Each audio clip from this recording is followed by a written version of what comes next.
Hello, good evening, and welcome. Yes, thank you. Welcome back to Transport Fever 2. My profoundest and grossest of all apologies for the start to this series. It was woeful and amateurish, and there's no excuse. Oh man, what a problem I had! What a problem I had! What a problem I had. Anyway, enough of that. We're back. We're back, and where are we? Well, some time has elapsed, and a couple of things have changed. And maybe we're slightly better armed, knowledgeable, capable. Dare I say skillful? Let's probably not go quite that far. But we might have the vaguest clue as to exactly what's happening. So here we are now. It is 1873. A fair amount of time has passed and some things have very definitely changed. And I will say that all of my time and focus for those years has been here, has been on this side of the map. This side of the map's been fine. I mean, I say this side of the map. Nothing is happening over here. Favara is doing what Favara is doing. And we have the San Angelo and Rippy side of things. Now, San Angelo has been doing okay. In fact, San Angelo has grown a little bit. And it seems to happen naturally. So it seems like the game itself determines where the roads go and where the houses go and all of that kinds of bits and pieces. So it seems like as the town develops, it gets slightly bigger. So we have obviously been working on this one, and as you can see here, a variety of bits are happening. This is not residences, by the way. I thought this was residences. I spoke about that prior, but if you have a look at here, it's stations. So this is actually stations, and what it's kind of telling you is that if you look at the stations overlay, it will talk about if any of the stations are too busy. Now, I have just fixed this, so it might be a little while before it picks up. This one in particular seems to be quite busy, but that said, the other stations seem to be doing pretty good, so there doesn't seem to be an issue with that one. The rocks is doing fine. The bricks is doing fine. The demand for bricks is doing fine. 37 out of 109. We could possibly go a little bit bigger, but we don't want to. Pardon me, we don't want to right now. Oh, what else happened? Right. Remember I said industries disappear. I wonder if they come back. They do come back. This appeared. This wasn't here before. This is steel mill number 2. There was a steel mill over here, and now it's over here. So they do come back. The cat did come back. Oh, and this came back. There was a machine factory over here, which has now come back over here. So there is a possibility for industries to pop up again, which will make life a little easier. One hopes, because there's things like being able to get steel there. Of course, that's still not quite working 100%. As you can see, we have trains. Look, we've got a train track. We've got a little train. So we'll have a little chit chat about trains. Yeah, look, I went out on a limb, literally, because of the logs. And I don't know where they're getting the trees from. I ain't no trees around here. They got a little plantation there. They're still making logs like there's no tomorrow. The logs thing never runs out. It's a little bit like wheat. There always seems to be plenty of it, raw material stuff. The issue at the minute is getting this sawmill to produce enough stuff and then get it over here and all the rest of it. So I bought the bullet and was like, well, we need to get this moving along, and we kind of need to start getting this production chain sorted. And as you can see, we have a lot of trucks moving. I really want to connect the logs and the timber and this all with train, but it does cost a lot of money. If I just show you, for example, with tracks, if you just want to build a fairly straightforward track out here, it can be like hundreds of thousands of dollars. Even if you do it in sections, it can still be a lot of money. If it goes through uneven territory, we're talking hundreds of thousands. Each of the station buildings, So you want to go for like a cargo station building. It's a couple of 100,000 depending on where you're putting it, right? So that's a couple of 100,000. So you're looking at the better part of, say, 500,000 even for just this simple track. You need to buy a vehicle building. It doesn't need to be attached to anything, so that was the cheapest place I could build it. Build it out here, it was expensive. Build it out there, it doesn't matter. So that's that. And then you need to buy trains. Now let's have a look at trains, because I couldn't show you this before. I did say they are expensive. So you will have a look here and see this is the basic train. It's 243,000. This one is 329,000. This is just the locomotive. Right, so this is what we've got here. We've got two locomotives. If you were to select a locomotive, I haven't bought anything yet, and you wanted to do cargo, say, let's say you wanted to do ore and things, and you wanted, I don't know, 3 wagons. Yeah, that's 593,000 for a train and 3 wagons. So yeah, $1 million or $1.5 million for a small train track and a locomotive.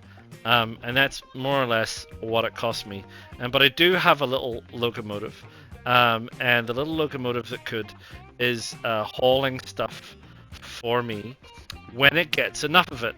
The problem is this place just quite isn't getting enough of it. Production is at 15%. But is it 50? Yeah, well, 15 out of 100 is 15%. But it's not getting a sufficient enough supply from here. And the issue was that this in itself, which is now transporting at 39%, wasn't getting enough logs, because it just takes a falloopin' age for the trucks to come all the way around there. Like I said, it's like a year for one truck to come all the way around and turn around and go all the way back again. And this is just going through the logs way too quickly. So we just had to spend some time working on that. Now, if we go back to our stats and have a look at our lines, we've been staying on top of maintenance and everything else, which has cost us some money. So we've got everything else working fine. These lines are all doing good amongst themselves. We've got the timber line, which is not doing so well. The train line is not doing so well because we just can't get the timber supply to make enough tools. So we're spending a bit of money on having a train that's not running profitably. But that's not the train's fault. That's these other lines' fault.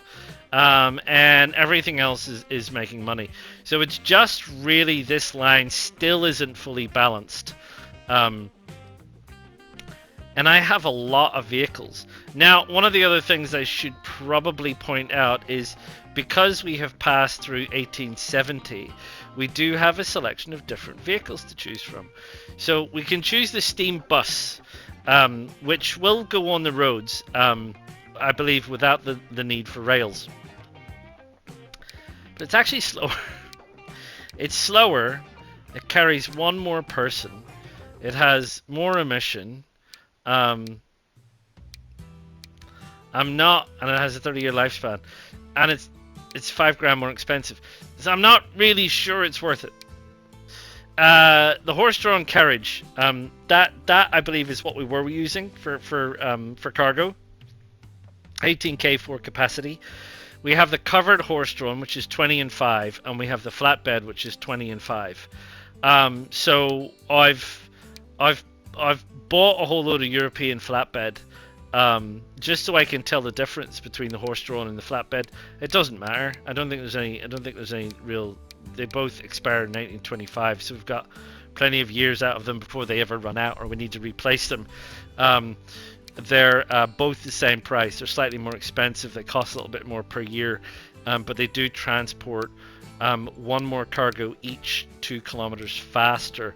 So when I have had the need to replace a vehicle, I have taken the opportunity to replace it with a better one.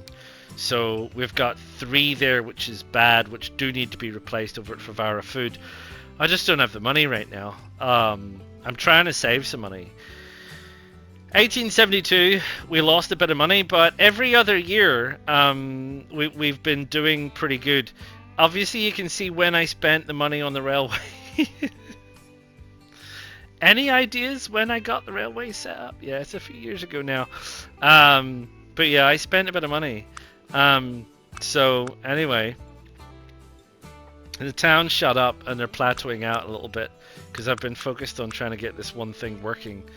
But we have generally been making money, and it looks like we're going to again make money on 1873, but not from the railroad.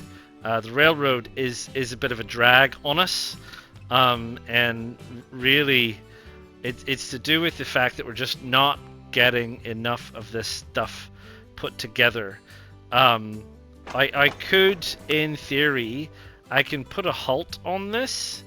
So if I go to this line and go to the San Angelo Rippey train line, I can actually halt this vehicle. Actually, I can just do this. I'll just find the train, and I can just put a stop on it, and he'll just sit there. I don't think it's going to change his maintenance so much, but if he just sits there and we'll let the clock run, what should probably eventually happen is that we'll start to see cargo piling up next to him, and then we can load him up and send him full. I do have him sitting waiting for at least 5 minutes. Now, I believe the 5 minutes is the real world time, not the in-game time, which equates to like a fairly reasonably long time. So the issue here is I need more. I need this to make more to be able to transport it more. At the minute, I don't need more people dropping stuff off. You can see it's manufacturing now, so we're bringing in some goods, which is fine. So we've got some production happening, and when it's produced, it will pile out here. We've now got San Angelo wants consumer goods. Good luck to it. But that's it. Now it's stopped. You see. So that was all the production that we got. Was that. I think this guy will have not loaded up with anything at all. This product should come out here. Let's start him up and see if it changes anything. I don't think it does. No, he's still at 0. So that's the problem, and I still think it's logs. You know, these guys are all shipping logs. Look at this guy. This guy is full of logs. This guy over here, full of logs. This guy over here, full of logs. So they're coming up. This place is full of logs. Look, they're all coming up. There are just so many logs. I could double the amount. How many have I got on that line? San Angelo logs. 1, 2, 3, 4, 5, 6, 7, 8, 9, 10, 11, 12, 13, 14. 14. I've got 14. I reckon I could double that. I reckon I could put 28 on there. Easily peasily. Which, you know, do I do that? Let's see if we can figure this out. What's 28 of these things equate to? 32 each. 3 times that, let's say 30. So 3 times that is 92. So that's $1 million. I could pump $1 million into horse-drawn carriages to get enough carriages on that line, I reckon. And then that would be pumping this place full of logs. Absolutely full of logs. Look at this. This has got so many logs. We're at 8%. We haven't even scratched the surface on that place. So if we pump that to $1 million, could we make it work? Here we go. We're at 7 million now. 7 million now. Let's pump it out to. We'll need to go out 1.5 million. So what we'll need to do is we'll go down here and we'll buy these, and we'll buy. Oh, we're not buying 30, are we? We're buying 14 after I've spent all that money. Doesn't matter. Let's say 1, 2, 3, 4, 5, 6, 7, 8, 9, 10, 11, 12, 13, 14, 15. There you go. So I'm gonna pick all of these 15. I can replace some of that other stuff. So I've got this money to spend. Don't worry about it. Don't you worry about a thing. And I put that on San Angelo logs. I put all those things there, and we'll get those rocking along. And I'll go back, and there's a couple of things. These 3 bad ones. We'll replace those. Sorry, we will replace those with those. Right? So we got that working. Okay, so I'm gonna let them whizzily along for a little bit ski, and then I'll come back and I'll show you what it looks like after we've got them working, shall we? Team, hello and welcome back. We're broke. So yeah, it's the end for this one. Never managed to figure out how to make it work. We just can't. Maybe it was too little, too late, too much, too late. I don't know what the answer to the question is. Look, the lines weren't doing terribly bad, and we eventually did get the train working. I want to talk about that because it's a bit weird, that one. And everything else was making money, but it's not enough. Why the heck was it not enough? Well, if we go and have a look at the finances here, the loan interest really ended up killing us. I went out to 10 million. It won't let you borrow beyond 10 million, and we just never managed to sort it out. Our value just kept plummeting, and yeah, it just, there we go, like, all the way down. So while our bank balance remained where it was, mostly in the kind of negative, we never got it up. So we never got value up. We never really managed to sort it out. So it's an interesting one. It's an interesting one. Are there lessons to be learned? I haven't got a foggiest clue. I really have no idea. You need to borrow to build. You can't not borrow to build. Is it? Am I getting the time scale wrong? Do you have to like spend 45 years with one tiny little town? That doesn't seem right to me. You know, we're at 36 years into this, and we haven't done anything really. Is it just simply impossible to make the roads function efficiently over this kind of distance, because you need so many trucks, but the cost is prohibitive, you know, and the cost of replacing these vehicles, that was I borrowed essentially millions and millions and millions to replace these vehicles, which means that the lines were not making enough money in and of themselves to pay for the replacement of the vehicles. So that's kind of crazy. So I don't really fully know how I'm going to change the next one. Yeah, that I'm still bewildered by that, as to what to do about that. This train line, this was a bit funny. I got all the trucks going, and the train still wasn't picking up stuff, and I couldn't figure out why. Now, when you place a thing, you'll see that this goes white, meaning we're close enough to accept freight directly from there. We don't need to transport it there. And when I put the train here, I did so strategically on the plan that we'd be able to run a line out this way and eventually do a loop or whatever the situation was. So I didn't put it on this side. Now, why would that be important? Well, that would be important because this side, the side in white, if I have a look at, say, this, that's the actual side that wants tools, right? This is actually, these want machines, and this thing here doesn't supply that side of town. So what was happening was, remember what I said about end-to-end production chains? This was never telling the train that there was a need for stuff. So the train was sitting here but not telling this there was a need for stuff. when I put this little cargo depot in, that changed. That solved the whole problem. I didn't have to actually run a truck anywhere. Just placing the cargo depot here changed the situation. Now, I don't know why it doesn't service that side. So I don't know, that must be a glitch in the game, but this thing wouldn't work until I put that there. I didn't have to run trucks or anything. I just had to put a cargo depot near it. So maybe that's a requirement. You always need to put a cargo. I don't know. It'll be something to keep an eye on in future episodes. So yeah. So this episode is officially over. I cannot get any further. I cannot win with this one.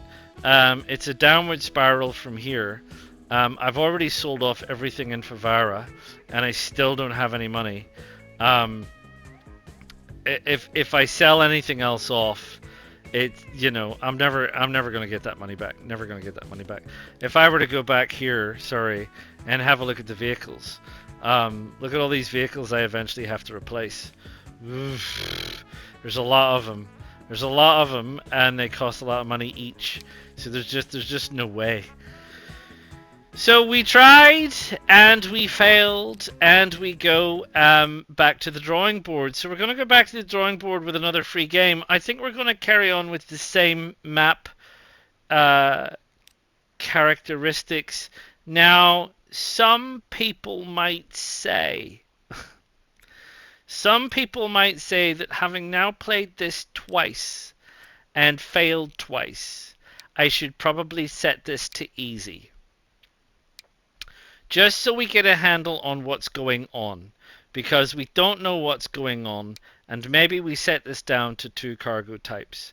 I don't care about everything else. Everything else I think is fine, but I think maybe, realistically speaking, rather than go through all of this pain again, we'll drop it down a grade, and we'll try and learn what the story is, shall we?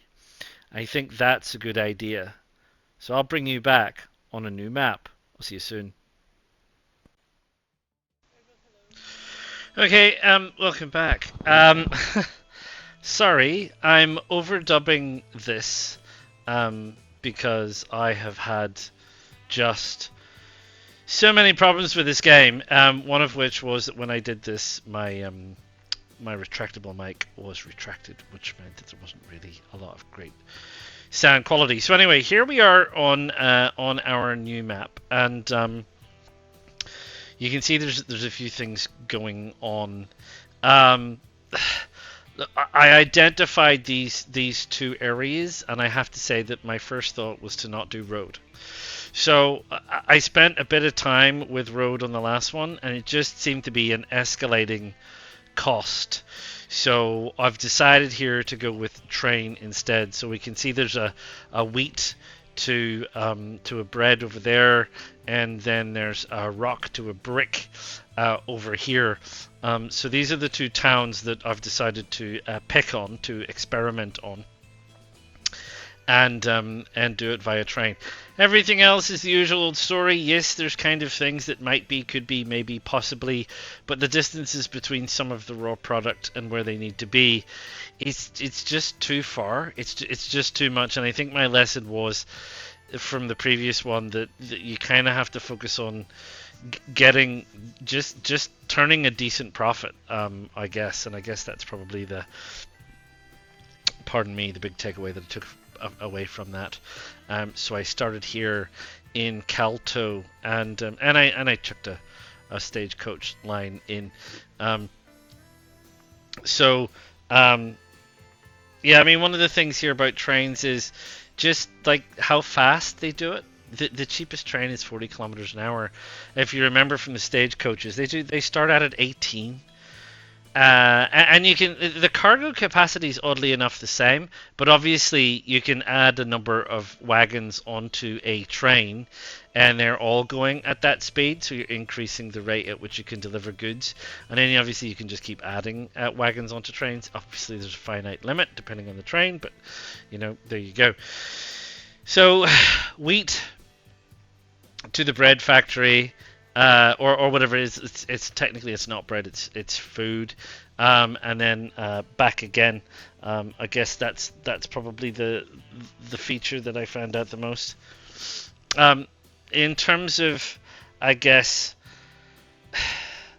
the benefit for this, or what I've seen for this for supplying these product lines is, it seems to me that it's perhaps you need to supply these things very frequently. They tend to get through their raw product quite quickly, so you kind of need to make sure that you're supplying them on a very frequent rate to get the productivity that you want to get out of it. Otherwise, it seems that you're not really supplying the product and therefore supplying the town as well as you possibly might. So I guess that's probably one of my key takeaways there.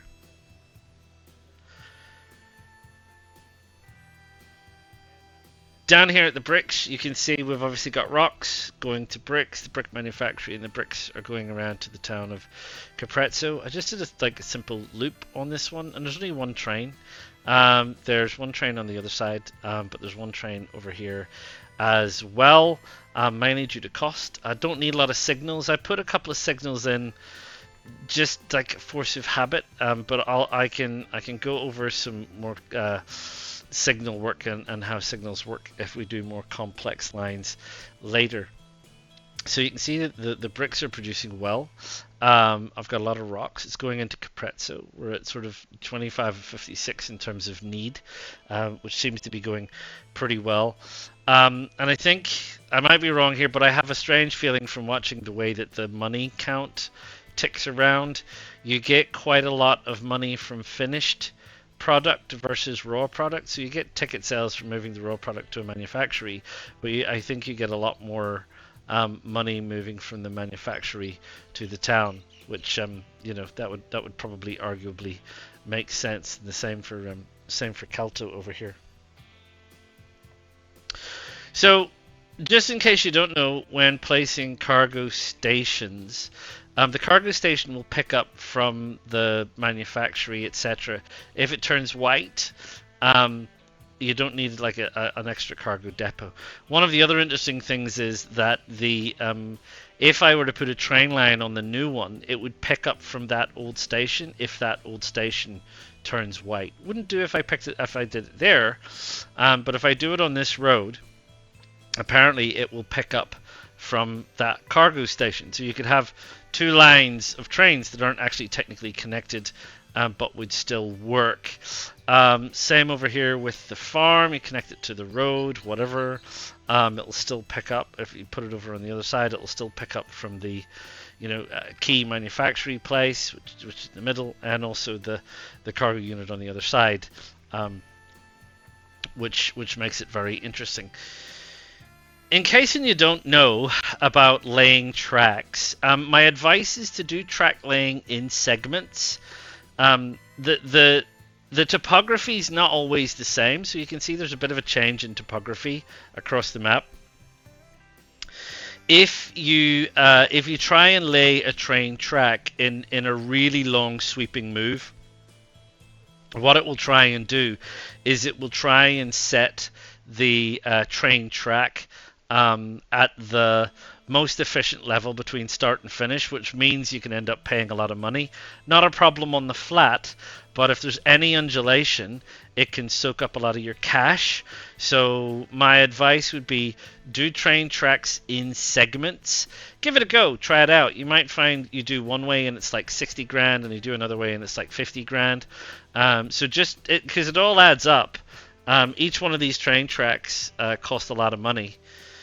Also, in terms of trains, you're going to be surprised how many carriages you need, especially for raw product. You're always going to need more raw product in here than you're going to need finished. So there's always on your train going to be an awful lot of raw product. But even with 8 wagons, I still haven't hit production of more than 22 out of 100, so 22%. So you need an awful lot more raw product to make or raw component before you can make it into final product. And you can see there that we're doing all right, well, on the lines. And I think one of the other things I learned from the previous one is just because your lines make profit doesn't mean you're making profit, right? Because this this doesn't show you all of your financial expenses. And it also doesn't cover things like if you have to buy a new wagon, how much that's going to cost. You know, a new train is, say 1.1 million. They aren't cheap. So that line makes a profit, but it's got to make that profit over an extended period of time just to pay for the new train that you're going to eventually have to buy, right? This production chain is also doing okay. We have plenty of rocks, which is going into plenty of bricks. It seems like you always get more primary product, which is fine. Just the thing about trains, you can modify trains after they're built. You go into the edit screen, and it shows you how to modify it. The beauty being, when you modify things here, like even if you modify the locomotive, it just happens as if by magic. Your train just changes on the middle of the line in the middle of a route. It doesn't have to go back to a depot, which is great. So you can add and take things away by going down to the bottom here. You move along.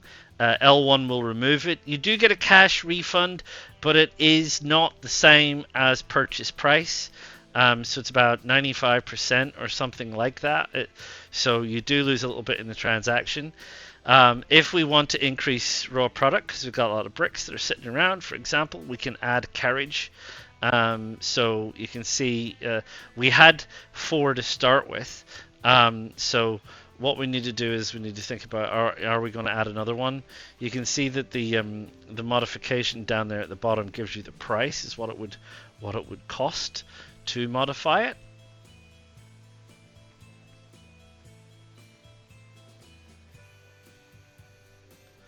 So we add in another one. You can see modify goes up. It's now 118,778. We could just about add another one, 235,000, but then you begin to run the risk of running inefficiently because you may be using up the bricks faster than they can be produced. So part of the balancing scheme of your lines is to make sure that you're not running empty carriage. But when you do decide to make your change, just hit the go button and it's done. And as if by magic, your train is now modified and away it goes, and it'll go off and it'll do all of the various bits that it needs to do, which is not a problem, right?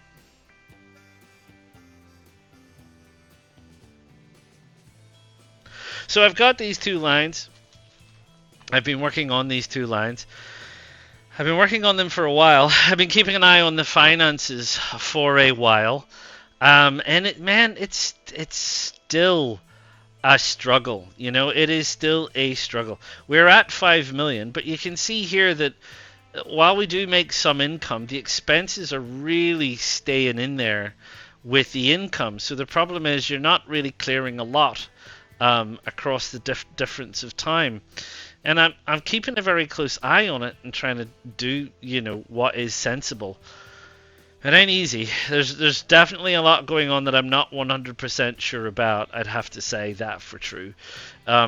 So I mean, we're better off than we were. I think it's partially a balancing exercise in terms of the raw goods to product.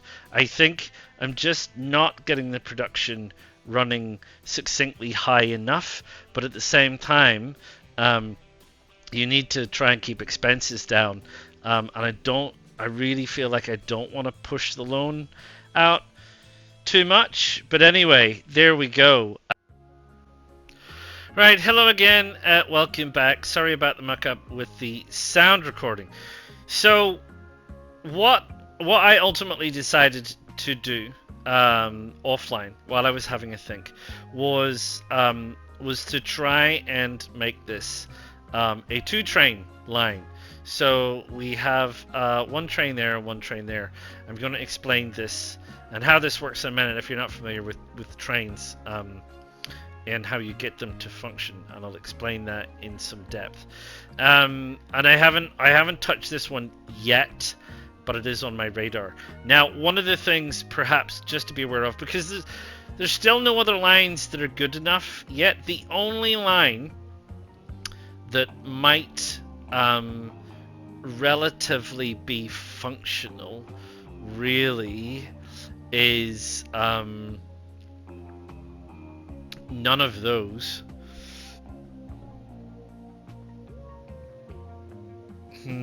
See, it's really this tool line, Castelferrato. I'd have to take these logs.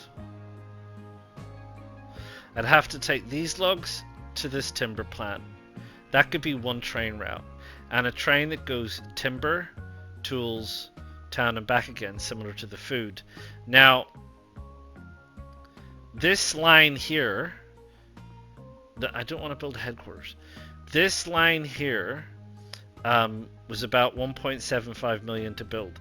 So the station, the wagon house, the station, a third station, and the train tracks for a single train was 1.75 million, and the train was just about 1.1 million.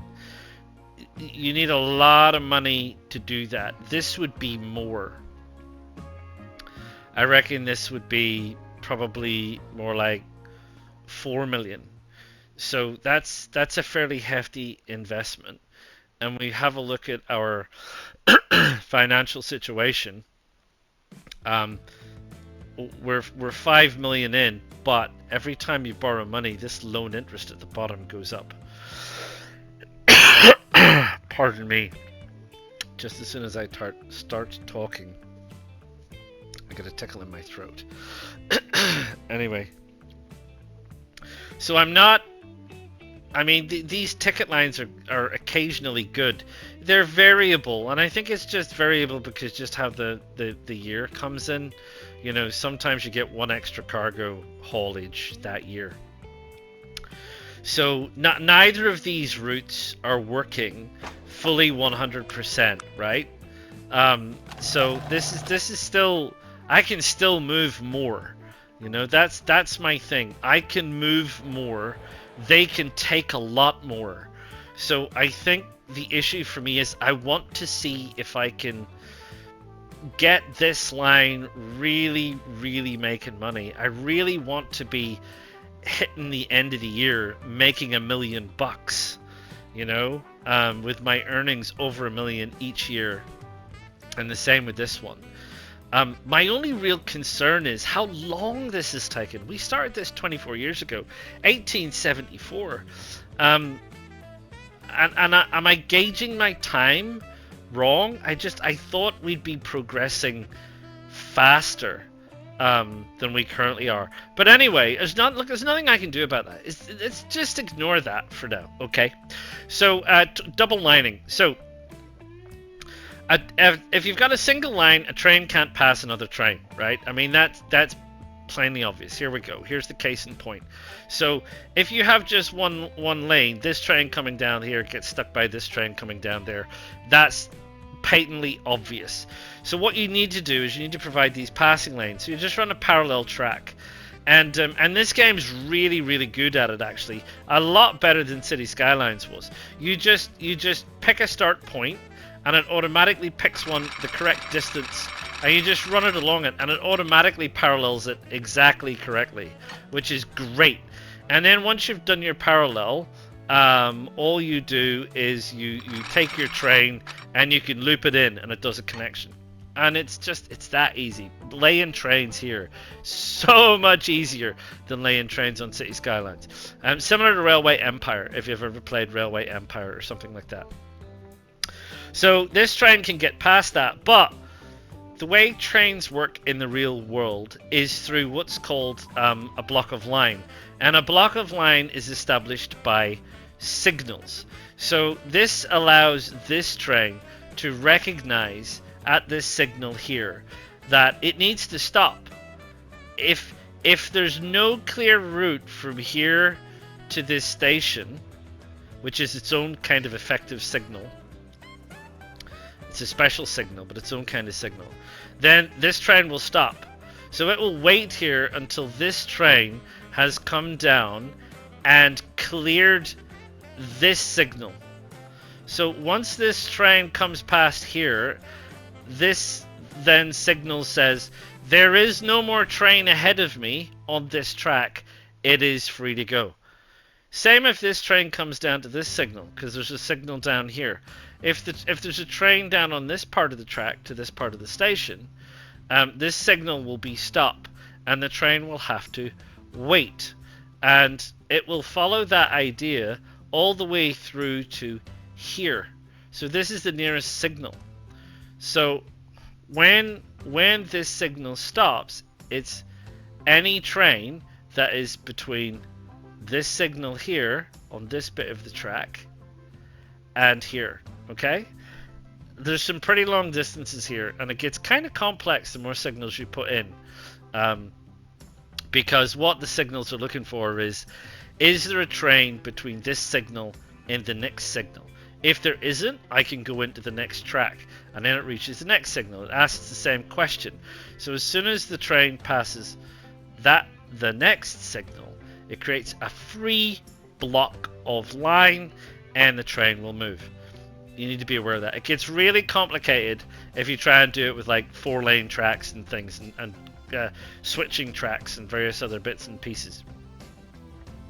You have to be aware that this train is coming this way. So if you were to put a signal up here facing for the train that is coming in this direction, this train wouldn't recognize it. So it would just barrel on, it would just carry on, and you end up with trains blocking each other. So there you go. I haven't explained that beautifully well, but like I said, not really a tutorial. If you want me to do a tutorial at some point, I'll do it. But trains and train signals and everything, there's a whole lot of stuff on the internet from other people.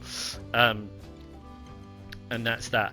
So anyway, so what I want to do is I want to make this one and this one with at least 2 trains probably making money. So I had to borrow some money, and fortunately enough pay it back, which is pretty good. So that proves I'm kind of making enough money, sort of, already. And I bought a second train, which is purely freight. At the minute it's only 6 wagons of freight because I couldn't afford any more. But it dawns on me that because I'm moving so much freight, this product is now building up. So the next wagons I'm going to have to add on here will be also finished product. Now, here's a little wrinkle for you when you start running trains. Both these trains are running on the same route, the same line, but there is different material on these trucks. So if you don't know about line management, let me talk to you briefly about line management, and then what I think I'll do is I'll call it here for this video so it doesn't get overly long and boring, given that there's been a lot of stuff happening, and then I'll do some stuff offline and hopefully bring you back when we're in a better situation. But let's talk about line management. So you've set up your line from A to B, and you go and you have a look at your line. We'll ignore the first couple of things and we'll go straight to this. This is the cargo situation. Now, you have 3 cargo situations: load if available, full load any, and full load all. Load if available means your train will turn up. If there's cargo there, it will load it, at least some of it, and probably head straight off immediately as soon as it runs out. So your train might carry 24 cargo. It turns up, there's 3 cargo waiting. It picks up 3 cargo and it heads out again. That's pretty inefficient. It's pretty wasteful. So you can set to full load any at this side. Now, what that means is this will fill whatever particular load is available, but not necessarily the whole train. So, for example, for this train has 2 different wagons. It has a wheat wagon and it has a food wagon. That applies because of the next setting, full load all. If you have a mixed cargo train and you set to full load all, it will sit there and wait until the train is full of everything. But this destination doesn't make food for the food wagons. So the train will just sit there and wait until it's just blocking up your train station, and then it just holds everything up. There is a maximum stop time that you can set for whatever you want. So after 3 minutes, the train will leave anyway, which is fine. You can set a minimum again if you want. You want to give your production facility time. But for mine, for this destination, it makes sense for it to be full load any. So that means that it will fill up, and it will also ensure that the other one, which is purely a wheat transport, will fill up. Down here at the other side is a slightly different situation. So down here at Calto East, what we have here, Calto East, what we have here is only one train can actually load up with anything. If I put that to full load any, the freight train gets confused and starts to try and wait to be loaded with something, and it won't leave until it's full. With the load if available here, as soon as it gets there, it realizes there's no load available and it turns around and heads back out again. The same with the other train. If the other train came in and I had this set to full load all, it would be trying to load with wheat. Well, there isn't any wheat. So I did have it set to full load any, so it would only move out with a full load. But I just dropped it to load if available. There's enough here, it's not a drama, but if it doesn't work, you might have to change it. Obviously, the answer to that is, pardon me, if you're running mixed trains on the same line, as in the same track, I can still add another line. I can add as many lines as I want. So I can just have one on one line, and that might be, mixed freight, and one on raw product only, whatever. Pardon me. So there you go. So that's the drama. And here you go. And the other thing perhaps that I didn't show you, which is really neat about this game, is you can go inside the vehicles. I think that's great. And the graphics at this level is actually really cool. And you can see your station, your little town, you can see the grade changes. Ooh, a little bumpy. And you can have a little lunge around. Look at the size of that mesa. It gives you an idea of scale, distance, train tracks, the signal changing. If there were vehicles on the road, we'd see the vehicles, they would come down and we'd do all of this. See all the stuff disappearing and being loaded. You can head off again. It's just good. It's little touches like that, and the fact that you can go all the way out here and you can zoom all the way in here, and the level of detail, it's so much better than City Skylines was. This is on full speed, so we can probably that's regular speed. So let's have a look at regular speed. You got these little houses, you got the little people, you got some people here waiting patiently for the stagecoach to come around outside Henry's General Store. Some chickens and various things like that. It looks very neat for a Wild West town of the late or the mid 1870s, if you ask me. But there you go. Let's not pick too many holes. There's nothing happening inside the properties, as far as I can see. There's nobody running around, or dogs or cats or anything. It's just people walking on the streets. But I mean, I love that. I love that level of detail. I think that's really good. I think that's really good. And did I mention that the towns choose to expand themselves? Yeah, I watched them happen. So this road just appeared one day. Had nothing to do with me, just appeared. And houses just appeared alongside it. So it looks like, and you can ride in your stagecoaches as well. Look at these stagecoaches with the people sitting out back. Anyway, yeah, so it looks like the town just grows by itself. I think that, I don't know if I put in roads, does it limit where it grows to? Like I don't want it growing out this way. So I like say, well, you know what? I don't want that road. Don't want to really delete that house. Delete that? Oh, if I take that road away, I think if you want to fix something like that, what you want to do is you want to build in a side street. So build in a side street is puts a node in. Come on, you people know what nodes are, and then you can get rid of it, and then I don't have to worry about my train. And the same with that, I could get rid of that. That one might be a little bit harder. I don't think there's enough room for a node. Oh, there is. There you go. And I can say, you know what, just stay away from the train track over there. I don't want you messing with my train track. I can do that kind of thing. So that's sort of, you know, that's micro editing. But, you know, that's the kind of stuff that if you did, where are we? If you did City Skylines, you would know about. Right, so here we are. So the next one to think about is, how are we, where's my train?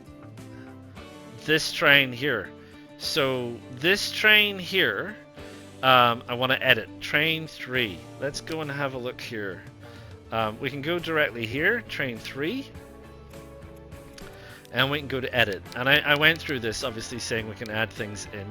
So we want to add in a product wagon. So this is a food wagon. And we can add in we can add in 2 of these, which we can buy, and that will now give us the opportunity. Probably should have bought it before then, but we were busy talking. That will now give us the opportunity that this thing will also now pick up food. And as I've said to you, I think you get more money for the food product than you do for the raw product. Now, just one last tip before I leave you for this episode, and it's this. If you want to, say I want to get this guy to go. Right, he's now sort of waiting. What that means is I can now stop him. Say I want to change. Remember I was talking about the importance of frequency of delivery? So let's speed this up a bit so this guy go up here. So what I want to do is these are too close to be arriving together at the same time. So what I want to do is I want to split the difference so that this one is loading and one is offloading, you know, as close as possible to a different time. So we can see that this guy is going to go up here and he's going to load. As soon as he's loaded and as soon as he's turned around and heading back again, what I'm going to do is I'm going to set the other guy to start. I like the music actually as it happens. So this guy can now start again. So I just temporarily stopped him. Now my signals and my passing points are mucking this up just a touch, just a little bit. But you can stagger when trains are going to meet each other, or trucks or boats or planes or whenever you want, so that you end up with a situation where these guys are almost efficiently going to pass each other. He has to stop here because it's thinking that he's going to unload, which is fine. So then he goes here past this guy and that guy goes on. So there you go. So that's how you do that. So what I'm going to do is we're going to forget about time. Let's not worry about time. What we're going to do is we're going to worry about all of these kinds of things here. You can see now ticket sales on cargo.